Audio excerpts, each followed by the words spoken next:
Howrah station footpath, Howrah bridge, bus স্ট্যান্ডে ঘুরে ভিক্ষাবৃত্তি এবং নেশায় ডুবে যাওয়া ছেলে মেয়েদের জীবনে আলো ফেরাচ্ছে গীতা মা। উজ্জ্বল শহরে ওদের জীবনে অন্ধকার। ভিক্ষাবৃত্তি আর ফুটপাতে নোংরা আবর্জনা আঁকড়ে বেঁচে থাকাই যেন ওদের জীবন। সমাজের মূল স্রোত থেকে বিচ্ছিন্ন হয়ে যাওয়া শিশুদের শিক্ষার আলোয় ফেরাতে লড়াইয়ে গীতা রাউত। ওদের টানে প্রতিদিন সকালে কয়েক কিলোমিটার পথ পেরিয়ে হাজির হওয়া শহরের সকাল থেকে বিকেলে টানা কয়েক ঘন্টা একদল শিশুর অগোছালো জীবনকে শৃঙ্খলার বাঁধনে বেঁধে দেওয়া তাদের শিক্ষাদানের পাঠ দিতে প্রতিজ্ঞাবদ্ধ গীতা।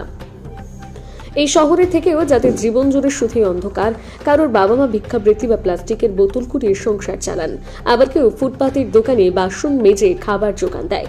এই সমস্ত পরিবারের ছেলে মেয়েদের দিন কিংবা রাত রাস্তায় হো হো করে ঘুরে বেড়ানো, ভিক্ষা করা বা নেশার আসক্তিতে পড়া খুবই সাধারণ ঘটনা। যখন শহরের আর পাঁচটা সাধারণ মানুষ নিজের জন্য ব্যস্ত, তাদের জন্য গীতার ভাবনা অন্যরকম। ওদের জন্য জীবন সংসার জীবনে আবদ্ধ না হয়ে ওদের জীবনে আলো ফেরানোর লক্ষ্যে লড়াই শুরু হয়েছিল স্কুল জীবন থেকে। স্কুল জীবনে রাস্তায় ঘুরে বেড়ানো শিশুদের সঙ্গে টিফিন ভাগ করে নেওয়া থেকে শুরু হয়েছিল এই যাত্রা। তারপর ধীরে ধীরে ওদের জন্য নিজের জীবন সঁপে দেওয়া।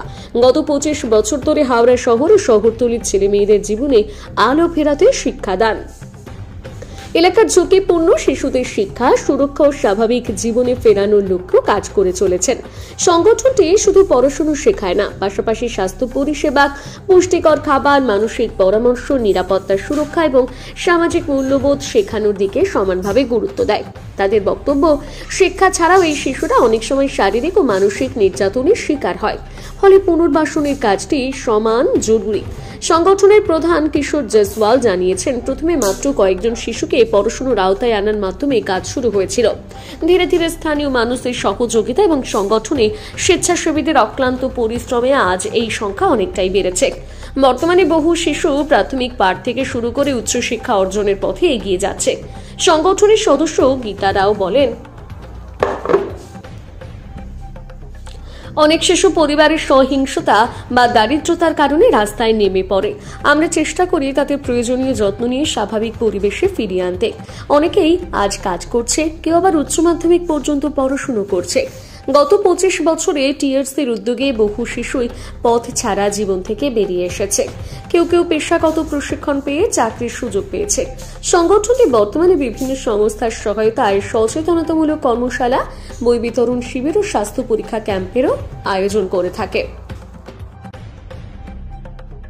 বহুদিন ধরে রাস্তায় ঘুরে বেড়াতো, তাদের সঙ্গে নিজেকে জড়িয়ে নেওয়া, এটা কিভাবে? এটা খুব ভালো লাগে। ছোট ছোট ডিফারেন্ট বাচ্চারা আছে, তাদের সাথে যা কথা বললে অনেক কিছু আমরাও শিখতে পারি এবং তাদের শেখাতেও পারি। এদের সাদা মনে তো কাদা নেই, খুব ভালো লাগে। স্পেশালি আমার যে বয়সটা রয়েছে, আর লোকের সাথে মিললে পর নিন্দা পর চর্চা করবে, কিন্তু এখানে খুবই ভালো লাগে। আমার লাগে যে আমার কোনো হাওড়া চত্বর থেকে, এখানে বাস স্ট্যান্ড আছে, হাওড়া স্টেশন রয়েছে, এখানে ফোরসোর রোডে রয়েছে, মানে 4-5 কিলোমিটারের বাচ্চারা আছে এখানে, within the radius of 4-5 kilometre. এই যে নিজেকে এদের সঙ্গে জড়িয়ে নেওয়াটা, ব্যস্ততার মধ্যে জড়িয়ে রাখা, এটা কতটা তৃপ্তি? ভালো লাগে, দারুণ তৃপ্তি। আমার পূর্বজন্মের কোনো পুণ্য কাজ করেছি বলে আমার লাগে। এই স্কোপটা সবাই পায় না, আর এদের সাথে কাজ করে করে আমার নিজেই উন্নতি হয়েছে। এখনও করোনার সময় আমাদের সব চলে গেছিলো, যা টাকা পয়সা জমা ছিল চলে গেছিলো, কিন্তু আমি কিছু বিল্ডিং কনস্ট্রাকশনের কাজ করি, ওইখান থেকে যা আসে সব এই বাচ্চাদের জন্যই করি। কিন্তু ওই 2020 পর থেকে 2025-এর মধ্যে রিকভারি করে নিয়েছি আমার। তো এই রিকভারি করেছি এই বাচ্চাদের জন্য, এদের ভাগ্য দেয়। কিশোর জয়সওয়াল। আমার খুব ভালো লাগে।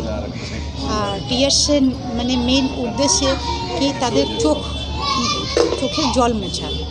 Tears two educate and Reagan smile. তাদের মুখে হাসি ফোটানো টিএসের কাজ। তাদের পাশে থেকে আমার মনে হয় কি আমি আমার লাইফে কোনো একটা ভালো কাজ করছি, আমি গর্ব আছি ঠাকুরের কাছে। ঠাকুর আমাকে এই কাজের জন্যে রেখেছে। আর আমার সত্যি ভালো লাগে যখন এই বাচ্চারা নিজের পায়ে দাঁড়িয়ে যায়, তখন মনে হয় কি না আমি খুব ভালো কাজ করছি। নানা রকম আমাদের এইখানে হাওড়া স্টেশনে কাজ হয়, বাচ্চার পাচারও হয়েছে, তাদেরকে উদ্ধার করা হয়েছে। তাদেরকে উদ্ধার করার পর কিছু লোকে জেলেও ঢোকানো হয়েছে, আমাকে খুনের সুপারি দেওয়া হয়েছে। কিন্তু আমার মনে হয় যে কপালে যেটা আছে সেটাই হবে। তার জন্য কি আমি পেছনে সরে যাব? এই বাচ্চাদের জন্য আছি, থাকবো, আর লাস্ট অবধি আছি। আমরা তার সাথে একটা আমাদের জায়গাও হয়েছে, সেই জায়গা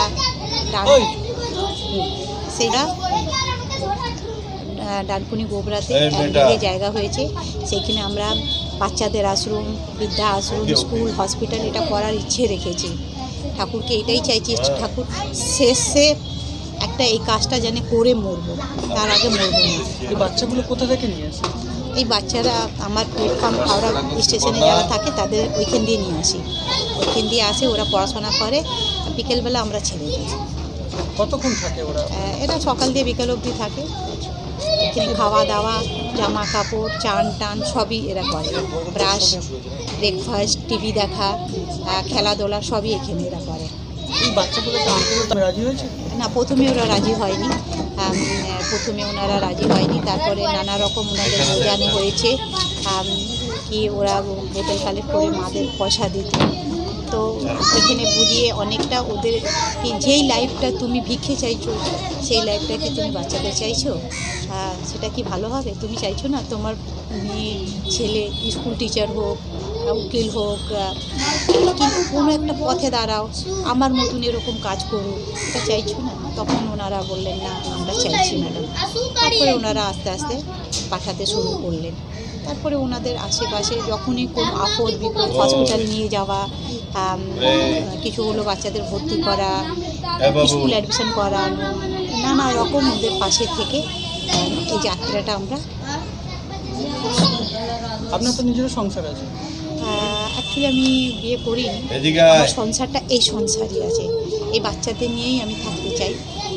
আগে জানি না কি হবে, এটাই আমার সন্তান। কতগুলো বাচ্চা? আমার 150-200 বাচ্চা আছে। হাওড়া স্টেশনে আমার 50টা বাচ্চা আছে, আদার্স আমার উত্তরপাড়া 80টা বাচ্চা আছে, আরও নানা রকম জায়গা ব্রাঞ্চ করে রেখেছি, সেখানেও 50টা 60টা এরকম করে বাচ্চা আছে। আপনার নাম? আমার নাম গীতা রাউত।